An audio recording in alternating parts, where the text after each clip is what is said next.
Chapter 4 The First War Medivh's Origins. The corruption of Medivh was set into motion long before he was born. Thousands of years ago, a secretive order called the Council of Tirisfal began watching over Azeroth, protecting it from intrusions by the Burning Legion's agents. The Magi in this group channeled their powers into one member, whom was known as the Guardian. This mighty individual single-handedly scoured the world for any sign of demonic activity.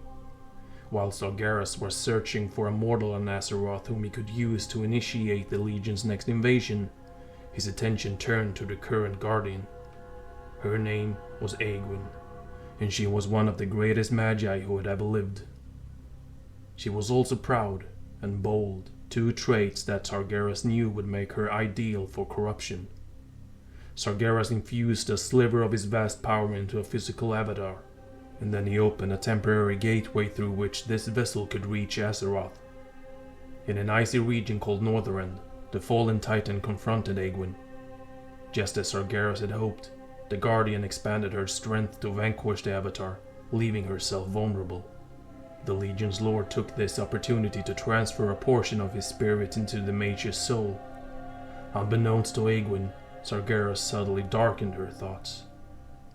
Though the strong-willed mage proved to be too powerful to fully corrupt, the Legion's ruler managed to turn her against her allies in the Council of Tirisfal. The Order's members had always considered themselves as the Guardian's handlers, and they expected the mage to obey their commands and follow their advice. Yet, Egwin did neither. As time passed, she grew disillusioned with the Council and its motives. Recently, the Order had begun meddling in the politics of human kingdoms, which made the Guardian suspicious. When the time came for Egwin to relinquish her power so another could take her place, she refused.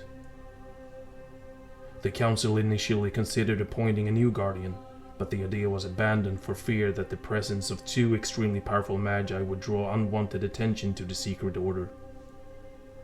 A different approach would be taken. The Council formed an order of mage hunters called the Terrace Guard to apprehend Egwin.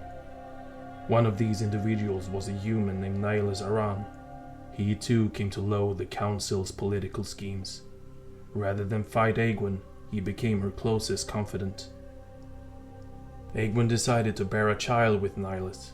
She would bequeath her guardian powers to this child, who would be free from the Council's control. For the first time in Azeroth's history, the world's guardian would be beholden to no one. When Egwin gave birth to Medivh, she had no idea of the darkness she had passed on to him. Sargeras had possessed Medivh while he was still forming in his mother's womb. For years, the Legion's ruler would hide in the shadows of Medivh's soul. Medivh blossomed into a promising mage. He grew up in the capital of Stormwind, becoming friends with Prince Lane Rin and the knight-in-training Anduin Lothar. Nihilus had taken the position of the kingdom's official court conjurer, and he tutored his son in the ways of the arcane. Egwin, however, was not present. Centuries of acting as the Guardian had taken their toll on her. Now that her powers had been passed on to Medivh, she was overcome with exhaustion. She retreated from the world to rest, but the gifted mage kept watch over her son from afar. On the eve of Medivh's 14th birthday, his dormant guardian powers awakened, and he accidentally killed Nihilus. The trauma sent the boy into a coma that would last years.